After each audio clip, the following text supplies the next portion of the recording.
welcome to episode 4 of the Fusedlogic podcast.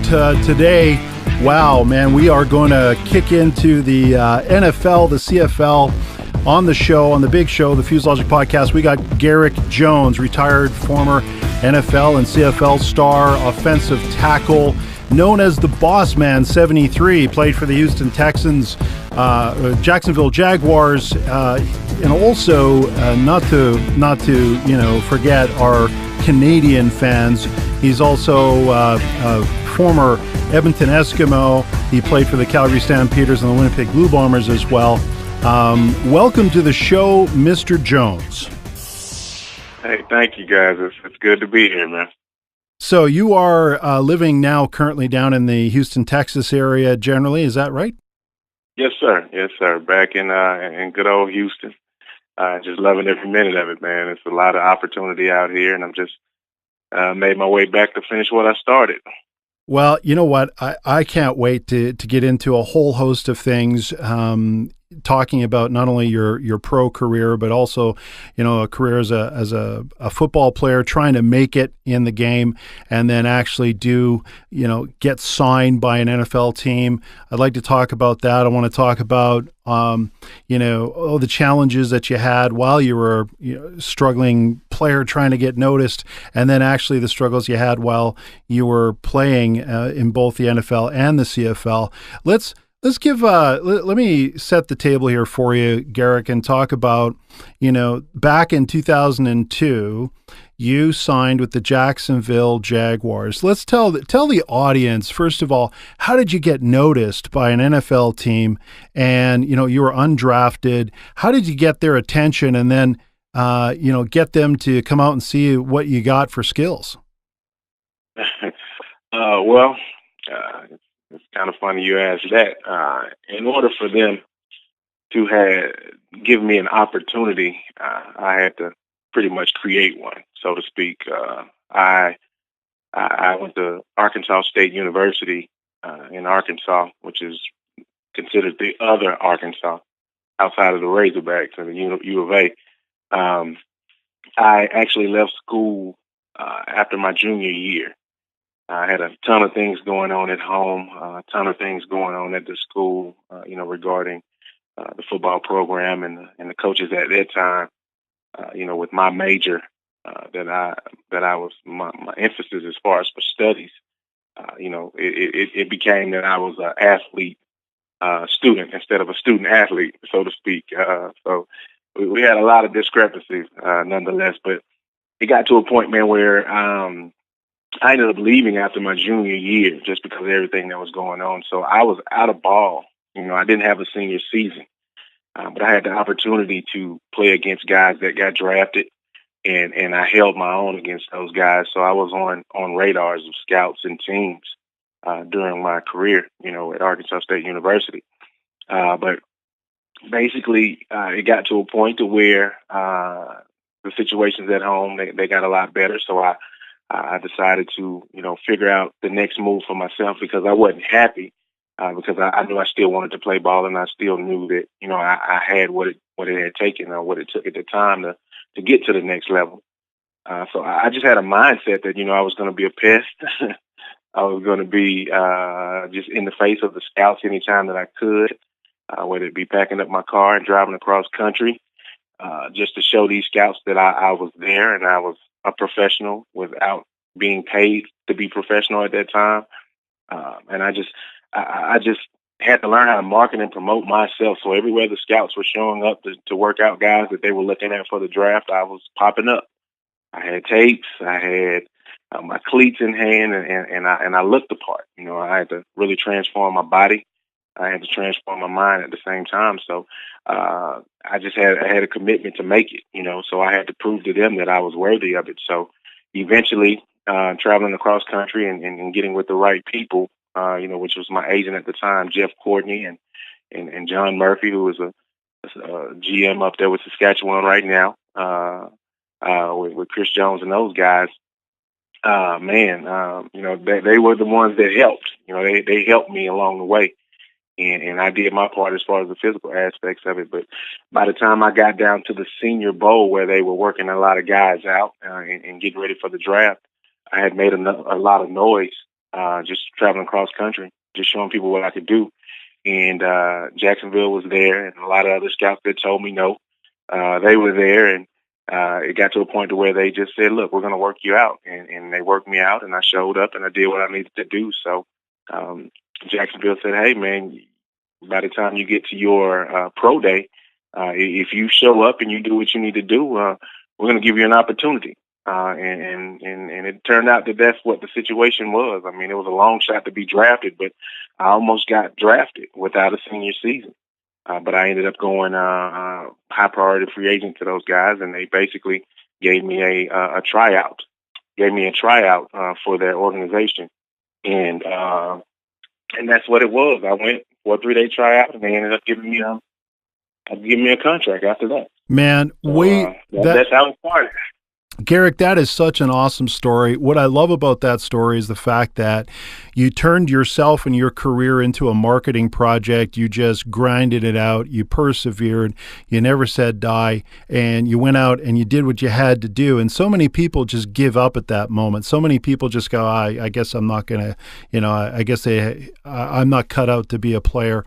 They might have had the skills and just gave up when they were right on the edge of maybe getting the attention of the right people like you did. So congratulations on that. What a great life story. And so often people in life, I don't think really grind it out as hard as they could. And, I mean, I'll tell you what, I never got to play football as an organized sport. When I did tell my parents, I said, "Hey, I want to go and try out for the team." And my dad was for it, but my mom, bless her heart, she said, "No, it's too tough. It's too rough.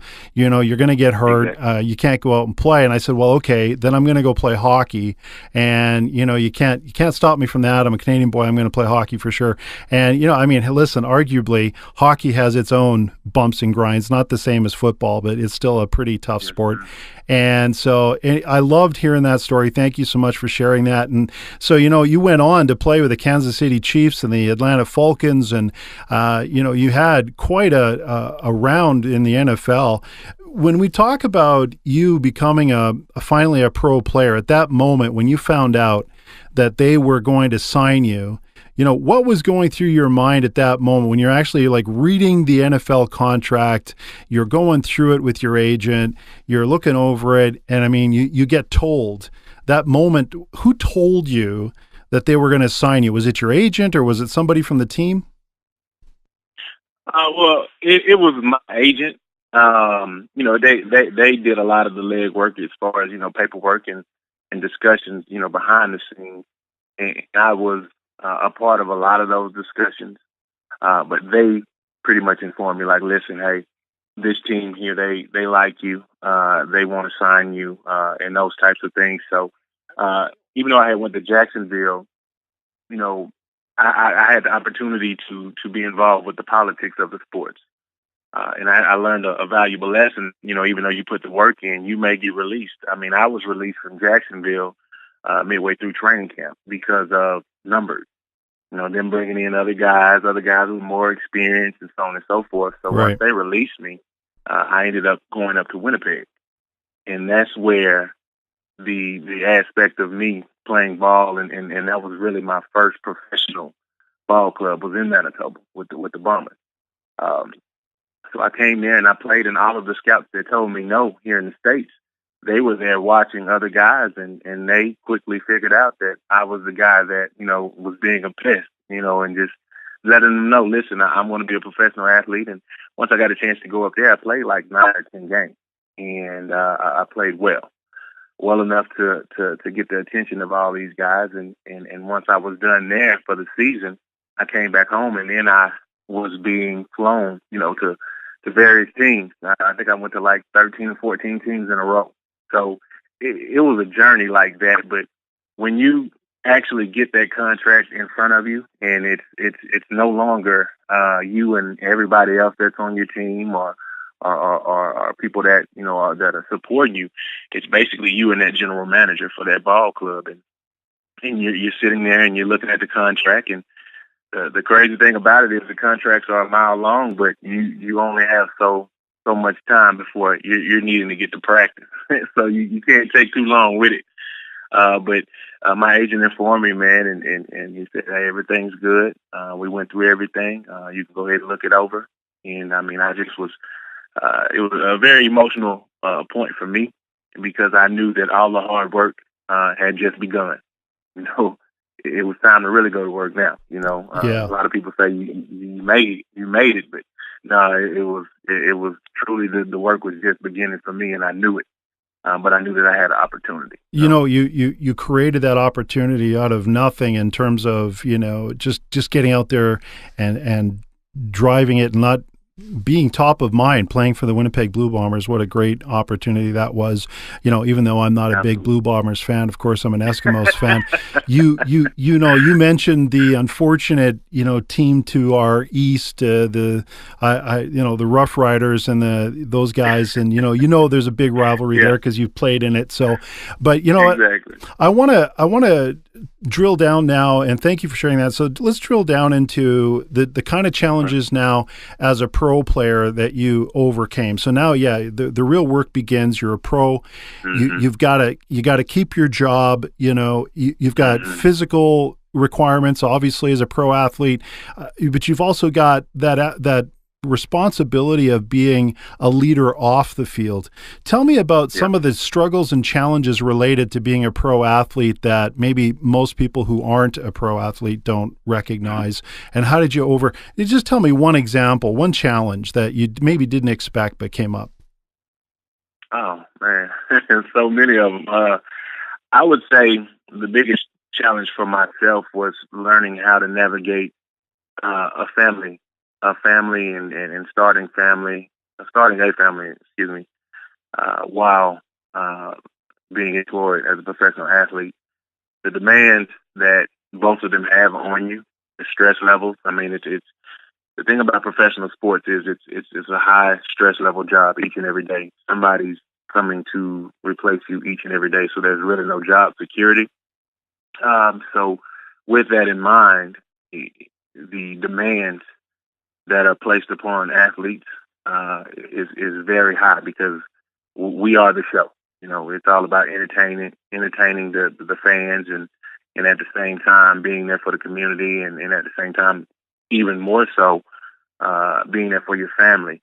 And that was a big thing for me. That was a very hard situation for myself because I had to learn how to navigate, you know, through all those instances, and those are things that you don't have a manual on a lot of times. And just learning the business of being a professional athlete is hard enough as is, but you know, you have another life that you have to go to, and you have to not bring that home with you.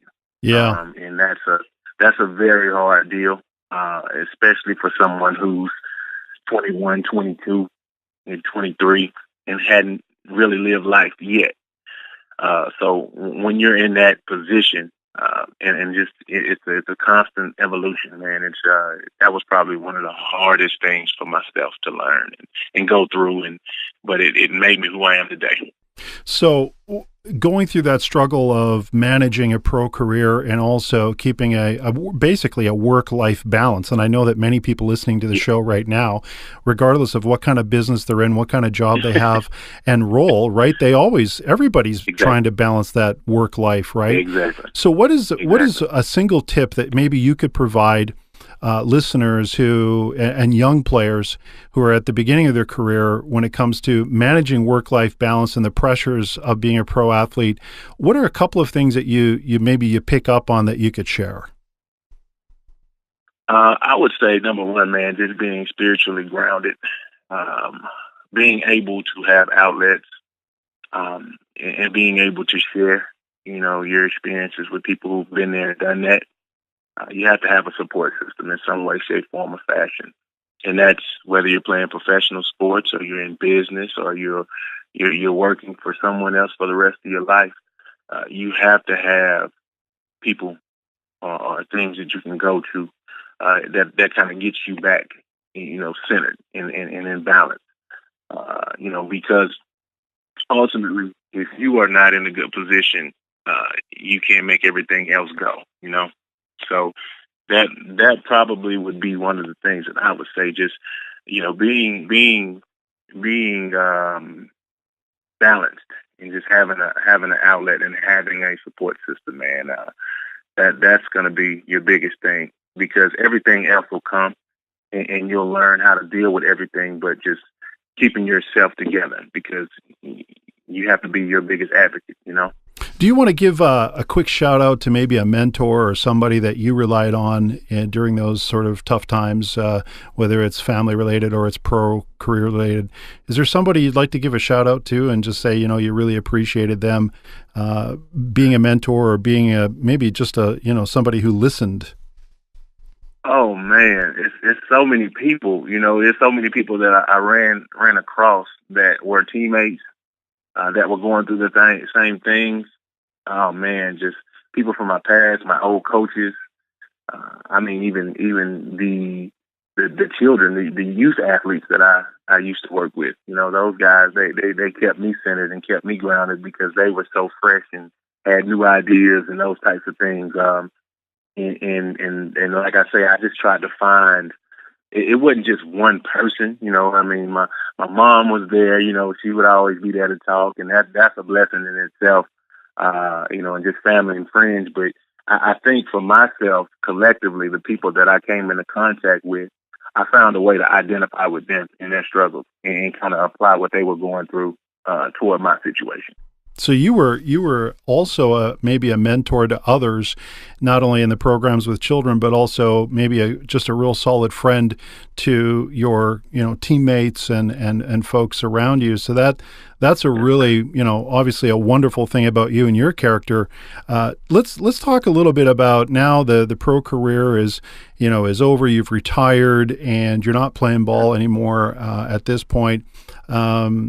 You've moved on, and let's talk a little bit before we, there's two other areas I want to talk to you before we wrap up. And one is, I'd like to know, and our listeners would like to know, what's your life mission? What are you now looking to achieve at this point in your life? Well, for me, I would say my life's mission,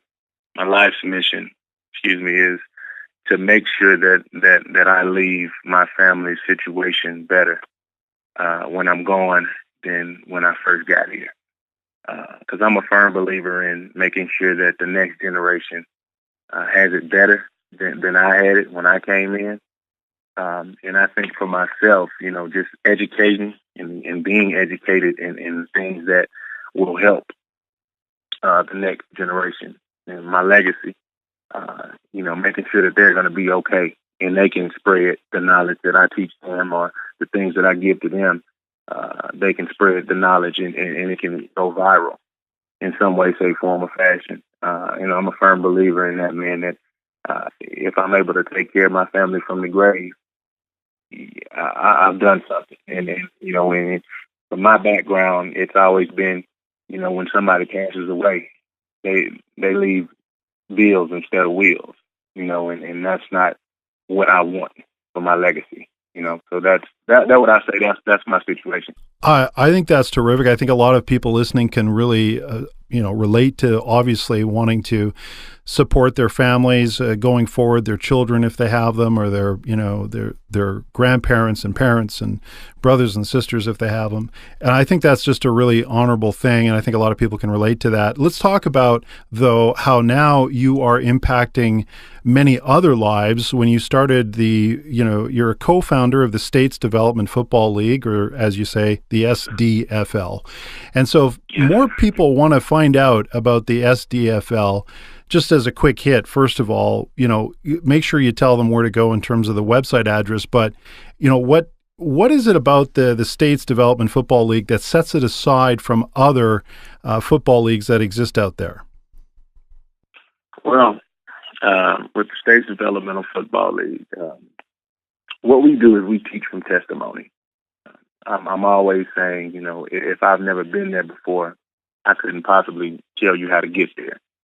And I'm a very firm believer in that. Now, that doesn't, say that anybody that hadn't been there, they can't help you get there. But I think there's a sense of a little more validity to the situation when I can actually show you from my mistakes and show you from my triumph how you can take your game to the next level and possibly make it to the NFL or the CFL and in that regard. And that's basically what the SDFL is about. It's about business, teaching these athletes and the staff and everybody that's associated with us about the business of professional sports and how it is a machine. We want these athletes to learn not only what to do on the field, but what to do off of the field. And those are the things that get glossed over, with your major league sports. Everything's about the game with the NFL and the CFL, and they don't really focus on these athletes understanding about financials, understanding about estate planning and life insurance and everything that they need to make sure that they are in the right frame of mind when they are playing the game. It's easy to show athletes how to look good on the field, but the hardest thing is showing them what to do and how to look and making sure that transfers when they leave the stadium. Where so can... Go ahead, I'm sorry, Garrick. I was just going to ask you, if people want to know more about the program, because this is such a unique program. To train athletes on the field is one thing. That there's lots of programs across the U.S. at the college level, as you know better than I do, and the high school level. Training athletes is out there. You're keeping them sharp. You're giving them top training with top coaching. But at the same time, off the field, what I just heard was you're also training them about the business of the sport and also helping them start, possibly a business themselves and structure their life for success going forward.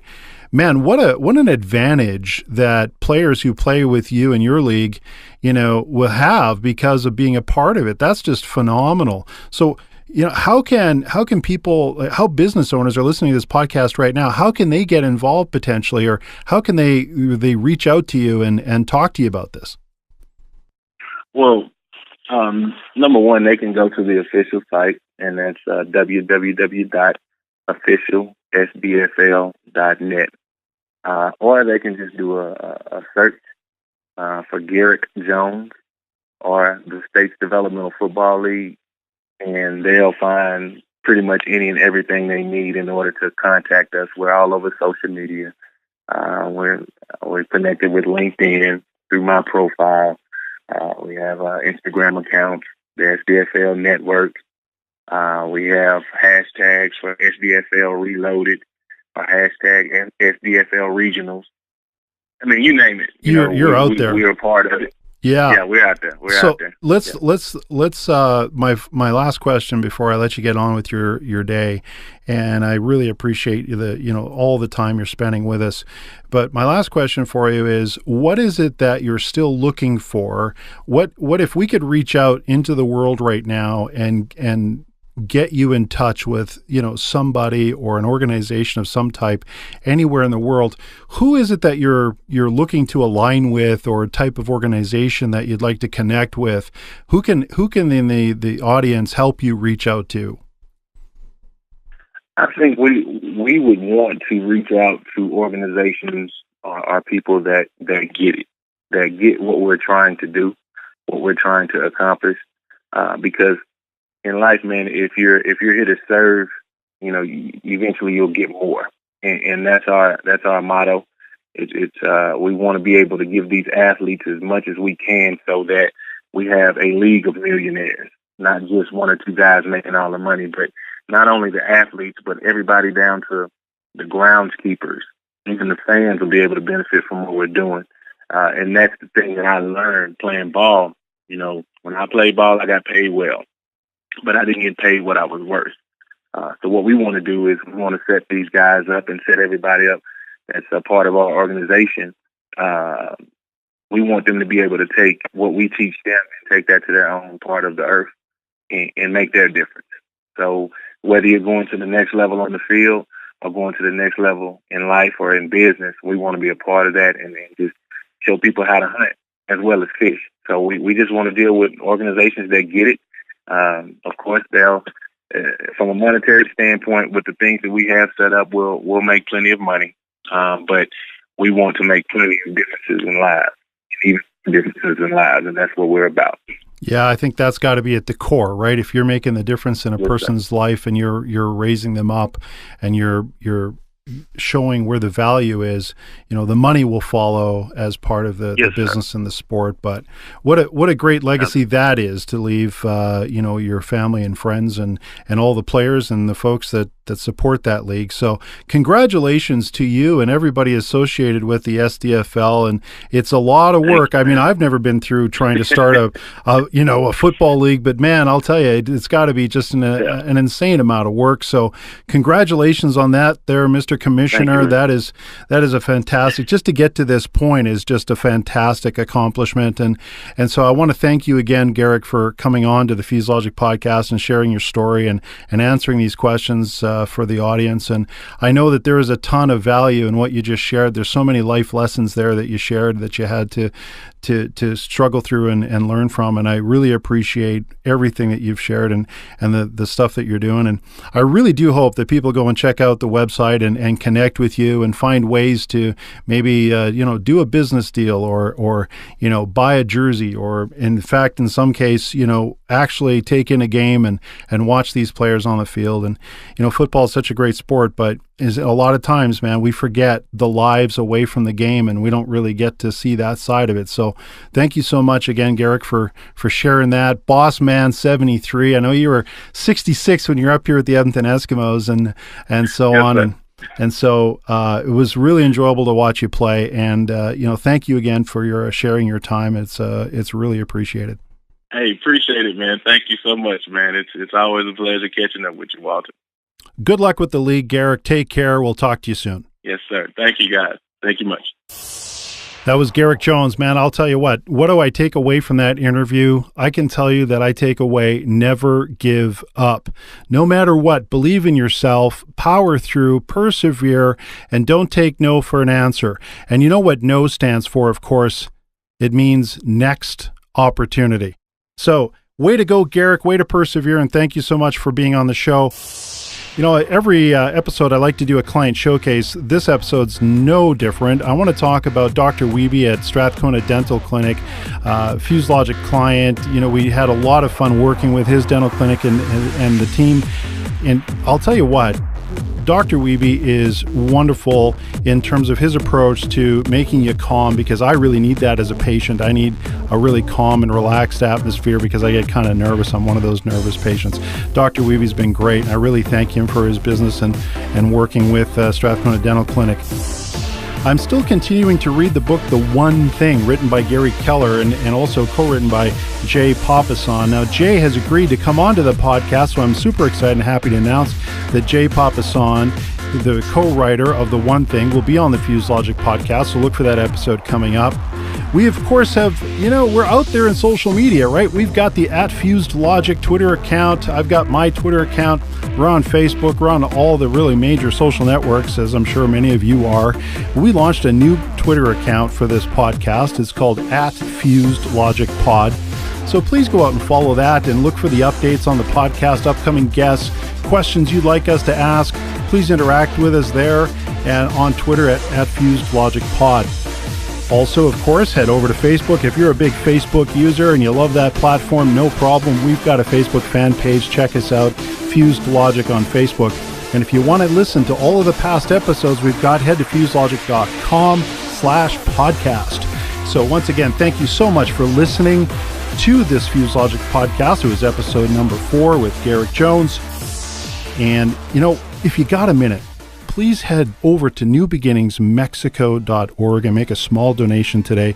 You could help a young Mexican family start a new business and support themselves so they don't have to dig in the city dump to eat. Head to newbeginningsmexico.org. I'm your host, Walter Schwabe, and remember, you're made to thrive.